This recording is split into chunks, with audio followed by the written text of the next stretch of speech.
Btrfs is a GPL-licensed experimental copy-on-write file system for Linux.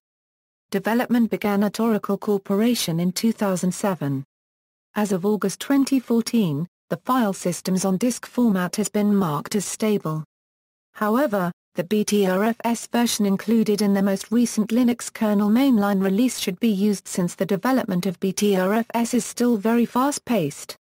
Btrfs is intended to address the lack of pooling, snapshots, checksums, and integral multi-device spanning in Linux file systems, these features being crucial as Linux use scales upward into the larger storage configurations common in enterprise. Chris Mason, the principal Btrfs author, has stated that its goal was to let Linux scale for the storage that will be available. Scaling is not just about addressing the storage but also means being able to administer and to manage it with a clean interface that lets people see what's being used and makes it more reliable. In 2008, the principal developer of the Ext3 and Ext4 file systems, Theodore Zhou, stated that although Ext4 has improved features, it is not a major advance. It uses old technology and is a stopgap. Zhou believes that Btrfs is the better direction because it offers improvements in scalability, reliability, and ease of management. Btrfs also has a number of the same design ideas that Razor 3/4 had. History: the core data structure of Btrfs the copy-on-write B-tree was originally proposed by IBM researcher Ohad Rodi at a presentation at Usenix 2007. Chris Mason, an engineer working on Razor F4 SUSE at the time, joined Oracle later that year and began work on a new file system based on these B-trees. Btrfs 1.0 was originally slated for a late 2008 release, and was finally accepted into the mainline kernel as of 2.6.29 in 2009. Several Linux distributions began offering Btrfs as an experimental choice of root file system during installation, including Arch Linux, OpenSUSE 11.3, SLES 11 SP1, Ubuntu 10.10, Debian Linux, Red Hat Enterprise Linux 6, Fedora 15, Mago, Debian, and Slackware 13.37. In summer 2012, several Linux distributions have moved Btrfs from experimental to production/supported status, including SLES 11 SP2 and Oracle Linux 5 and 6, with the Unbreakable Enterprise kernel Release 2. In 2011, defragmentation features were announced for the Linux 3.0 kernel version. Besides Mason at Oracle, Nyorzai at Fujitsu contributed performance improvements. In June 2012, Chris Mason left Oracle for Fusion.io, and in November 2013 he left Fusion.io for Facebook. He continues to work on Btrfs.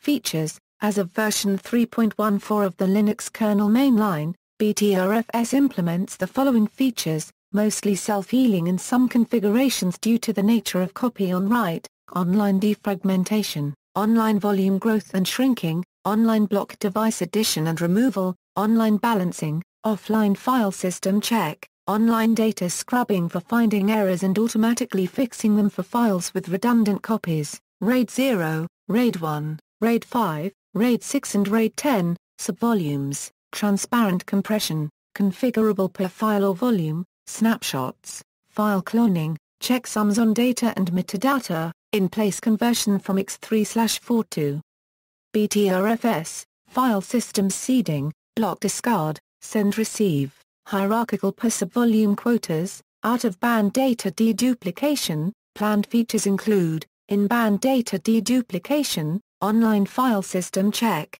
very fast offline file system check, RAID with up to 6 parity devices, surpassing the reliability of Reader 5 and Reader 6, object-level RAID 0, RAID 1, and RAID 10, incremental backup, ability to handle swap files and swap partitions, encryption. In 2009, Btrfs was expected to offer a feature set comparable to ZFS, developed by Sun Microsystems.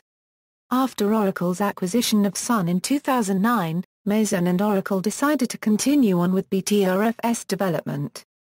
Cloning: Btrfs provides a clone operation which atomically creates a copy-on-write snapshot of a file.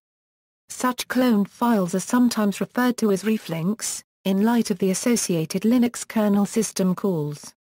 By cloning, the file system does not create a new link pointing to an existing inode. It instead creates a new inode that shares the same disk blocks as the original file.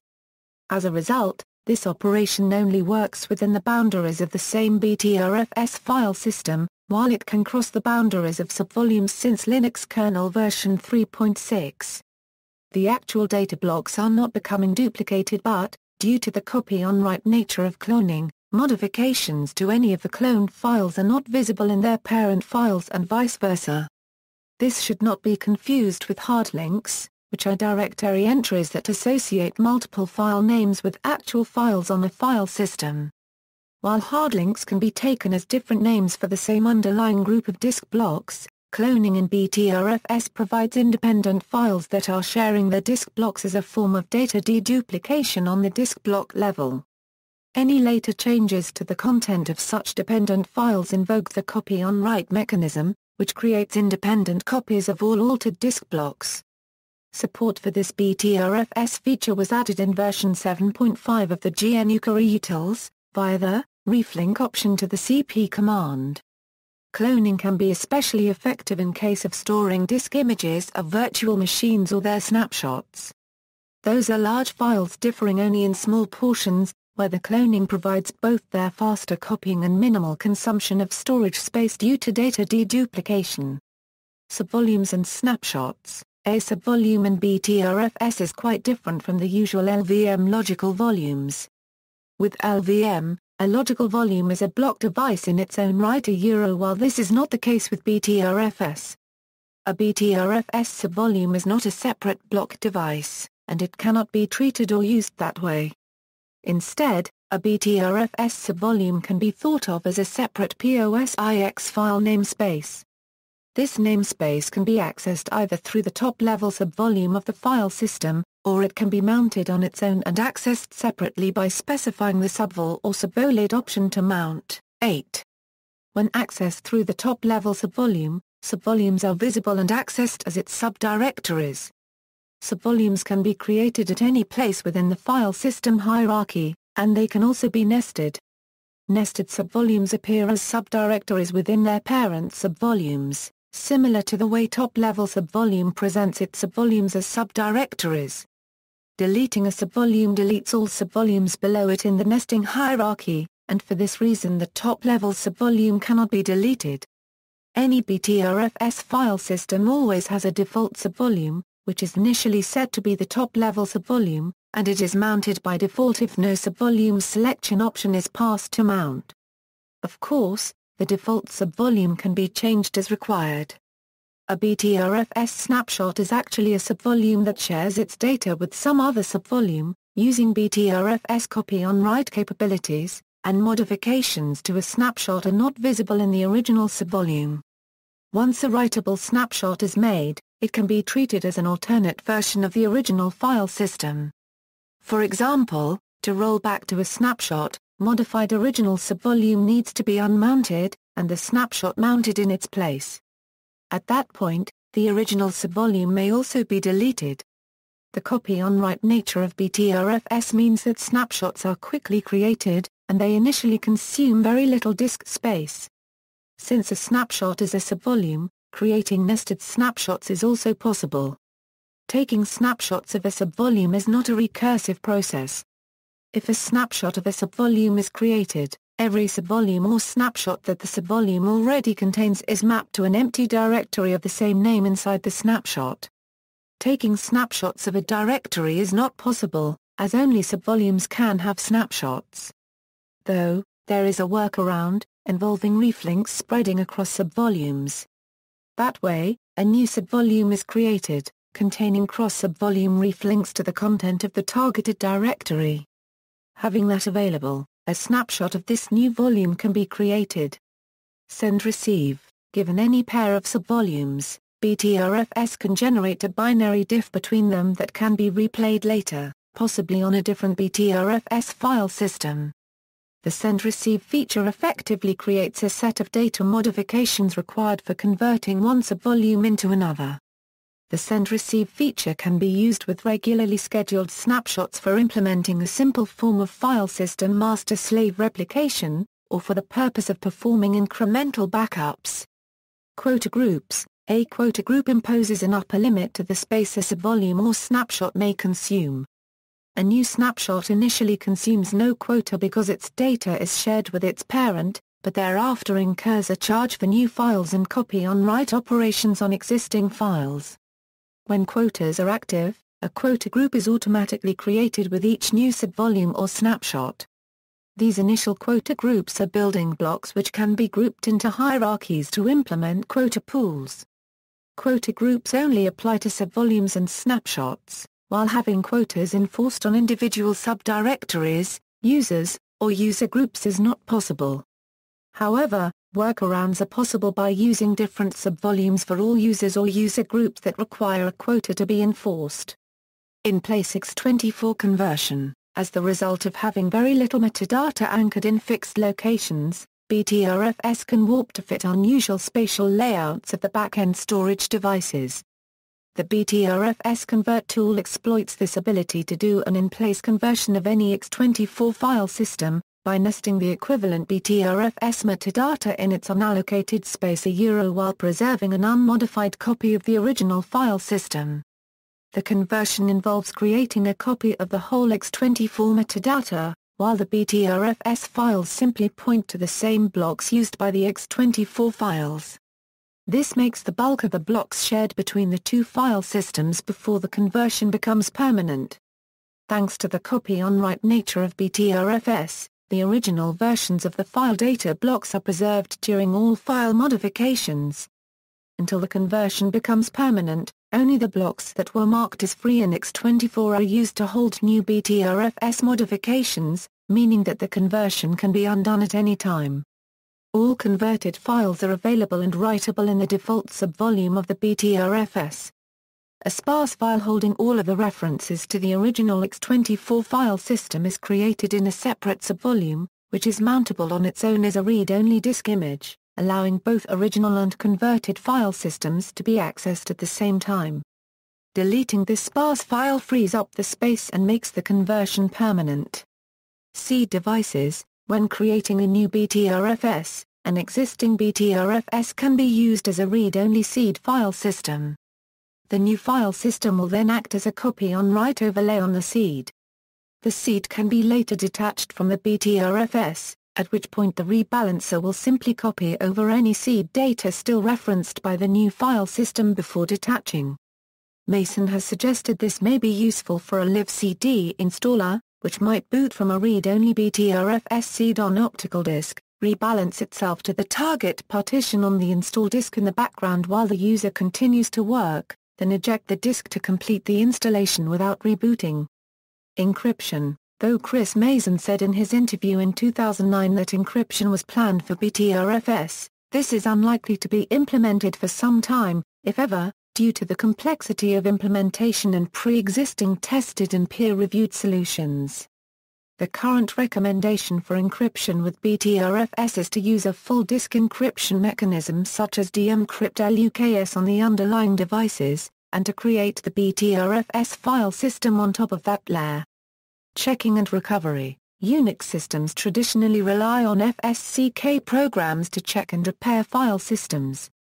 The Btrfs CK program is now available but, as of May 2012, it is described by the authors as relatively new code, which has not seen widespread testing on a large range of real-life breakage, and that may cause additional damage in the process of repair. There is another tool, named Btrfs Restore, that can be used to recover files from an unmountable file system, without modifying the broken file system itself. In normal use, Btrfs is mostly self-healing and can recover from broken root trees at mount time, thanks to making periodic data flushes to permanent storage every 30 seconds. Thus, isolated errors will cause a maximum of 30 seconds of file system changes to be lost at the next mount. This period can be changed by specifying a desired value for the commit mount option. Design. Ohad Rodi's original proposal at Usenix 2007 noted that Btrfs trees, which are widely used as on-disk data structures for databases, could not efficiently allow copy-on-write-based snapshots because its leaf nodes were linked together. If a leaf was copy-on-written, its siblings and parents would have to be as well, as would their siblings and parents, and so on until the entire tree was copied. He suggested instead a modified B-tree, with a reef count associated to each tree node but stored in an ad hoc free map structure and certain relaxations to the tree's balancing algorithms to make them copy-on-write friendly. The result would be a data structure suitable for a high-performance object store that could perform copy-on-write snapshots, while maintaining good concurrency. At Oracle later that year, Chris Mason began work on a snapshot-capable file system that would use this data structure almost exclusively not just for metadata and file data, but also recursively to track space allocation of the trees themselves.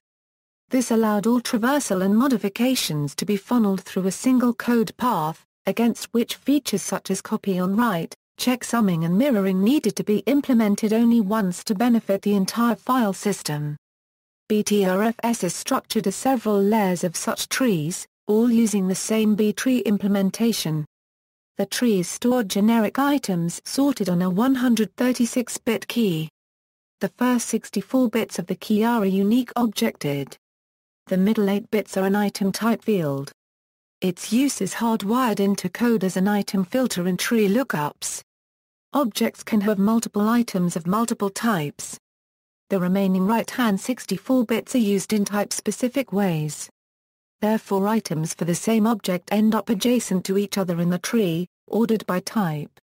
By choosing certain right-hand key values, objects can further put items of the same type in a particular order. Interior tree nodes are simply flat lists of key pointer pairs, where the pointer is the logical block number of a child node. Leaf nodes contain item keys packed into the front of the node and item data packed into the end, with the two growing toward each other as the leaf fills up. Root tree: every tree appears as an object in the root tree. Some trees, such as file system trees and log trees, have a variable number of instances, each of which is given its own objected. Trees which are singletons are assigned special, fixed objects a per 256 currency. The root tree appears in itself as a tree with objected 1. Trees refer to each other by objected. They may also refer to individual nodes in other trees as a triplet of the trees objected, the node's level within the tree and its leftmost key value. Such references are independent of where the tree is actually stored. File system tree: user visible files and directories all live in a file system tree. There is one file system tree per subvolume. Subvolumes can nest, in which case they appear as a directory item whose data is a reference to the nested subvolumes file system tree. Within the file system tree, each file and directory object has an inode item. Extended attributes and ACL entries are stored alongside in separate items. Within each directory entries appear as directory items, whose right-hand key values are a 32 Costa Rican :C# of their file name. Their data is a location key, or the key of the inode item it points to. Directory items together can thus act as an index for path to inode lookups, but are not used for iteration because they are sorted by their hash, effectively randomly permuting them. This means user applications iterating over and opening files in a large directory would thus generate many more disk seeks between non-adjacent files. A notable performance drain in other file systems with hash-ordered directories such as RazorFS, Ext3 and Ext4, all of which have TEA-hashed file names. To avoid this, each directory entry has a directory index item, whose right-hand value of the item is set to a per-directory counter that increments with each new directory entry. Iteration over these index items thus returns entries in roughly the same order as they are stored on disk. Besides inode items, files and directories also have a reference item whose right-hand key value is the objected of their parent directory. The data part of the reference item is the file name that inode is known by in that directory. This allows upward traversal through the directory hierarchy by providing a way to map inodes back to paths. Files with hard links in multiple directories have multiple reference items, one for each parent directory. Files with multiple hard links in the same directory pack all of the links file names into the same reference item. This was a design flaw that limited the number of same directory hard links to however many could fit in a single tree block. Applications which made heavy use of multiple same directory hard links, such as Git, News, GMAME and Backup PC were later observed to fail after hitting this limit. The limit was eventually removed by introducing spillover extended reference items to hold hard link file names which could not otherwise fit. Extents, file data are kept outside the tree in extents, which are contiguous runs of disk blocks. Extent blocks default to 4 KB in size, do not have headers and contain only file data. In compressed extents, individual blocks are not compressed separately. Rather, the compression stream spans the entire extent. Files have extent data items to track the extents which hold their contents. The item's right-hand key value is the starting byte offset of the extent. This makes for efficient seeks in large files with many extents, because the correct extent for any given file offset can be computed with just one tree lookup. Snapshots and cloned files share extents. When a small part of a large such extent is overwritten, the resulting copy on write may create 3 new extents, a small one containing the overwritten data, and 2 large ones with unmodified data on either side of the overwrite. To avoid having to rewrite unmodified data, the copy on write may instead create bookend extents, or extents which are simply slices of existing extents. Extent data items allow for this by including an offset into the extent they are tracking. Items for bookends are those with non-zero offsets. If the file data is small enough to fit inside a tree node, it is instead pulled in tree and stored in line in the extent data item. Each tree node is stored in its own tree block, a single uncompressed block with a header. The tree block is regarded as a freestanding, single block extent. Extent allocation tree. The extent allocation tree acts as an allocation map for the file system. Unlike other trees, items in this tree do not have objectives and represent regions of space. Their left-hand and right-hand key values are the starting offsets and lengths of the regions they represent.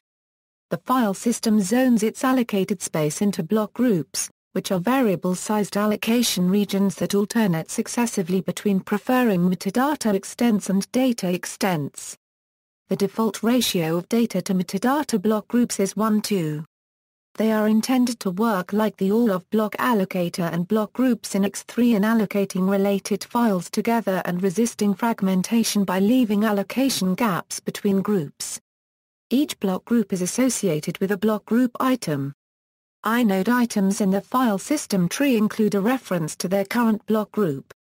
Extent items contain a back reference to the tree node or file occupying that extent. There may be multiple back references if the extent is shared between snapshots.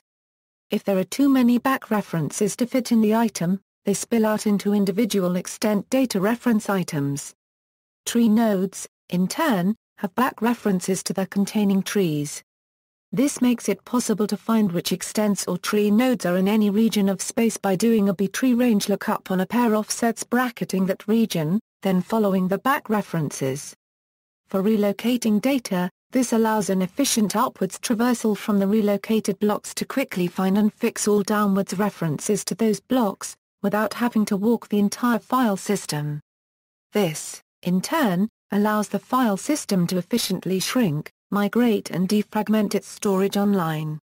The extent allocation tree, as with all other trees in the file system, is copy on write.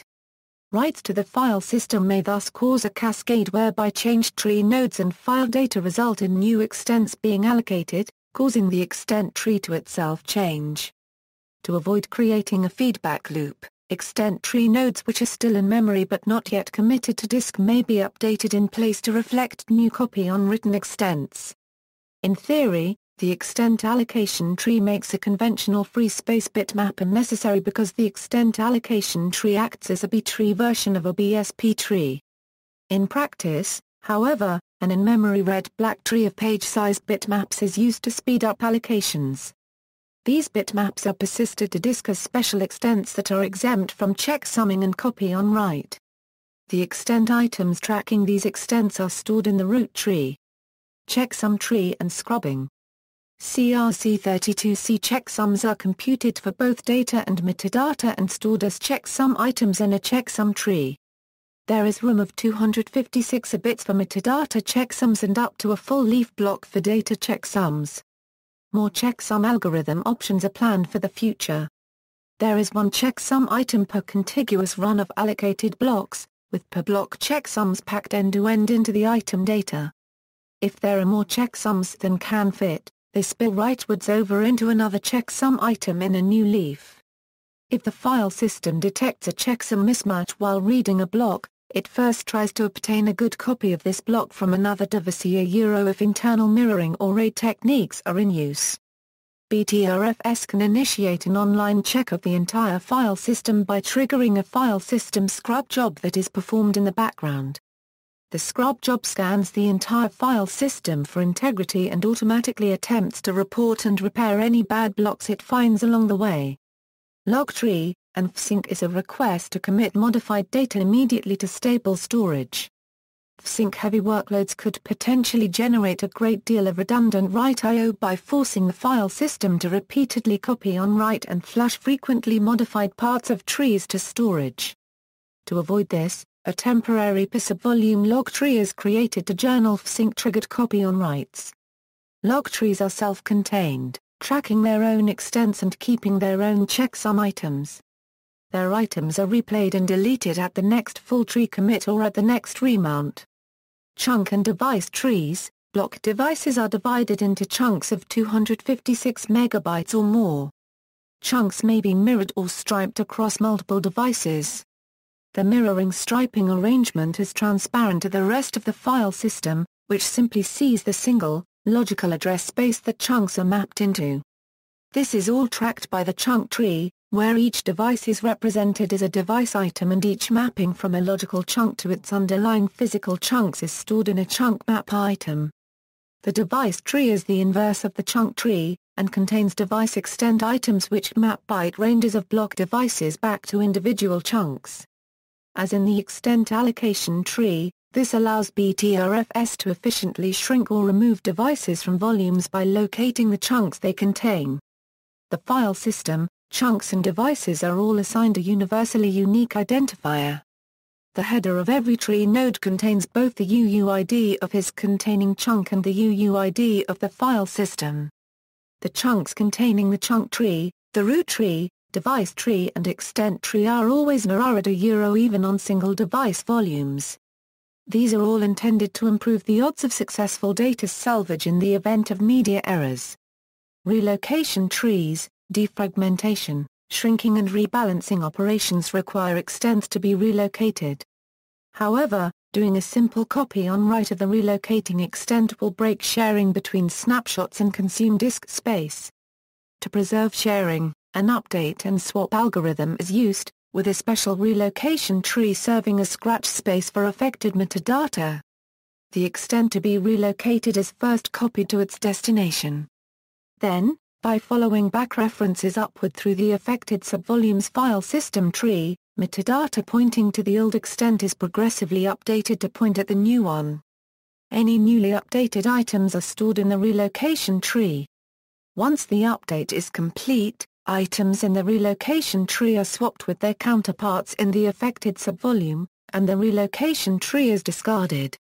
Superblock. All the file system's trees including the chunk tree itself are stored in chunks, creating a potential chicken and egg problem when mounting the file system.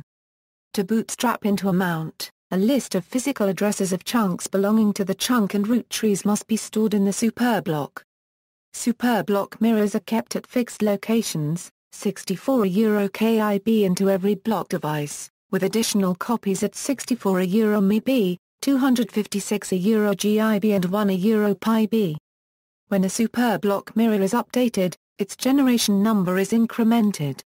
At mount time, the copy with the highest generation number is used. All Superblock mirrors are updated in tandem, except in SSD mode, which alternates updates among mirrors to provide somewhere leveling. See also: comparison of file systems, List of file systems, Write Anywhere file layout, references. External links, Btrfs wiki, I can't believe this is butter. A tour of Btrfs on YouTube. A Euro conference presentation by Oracle engineer, R.V. Miller.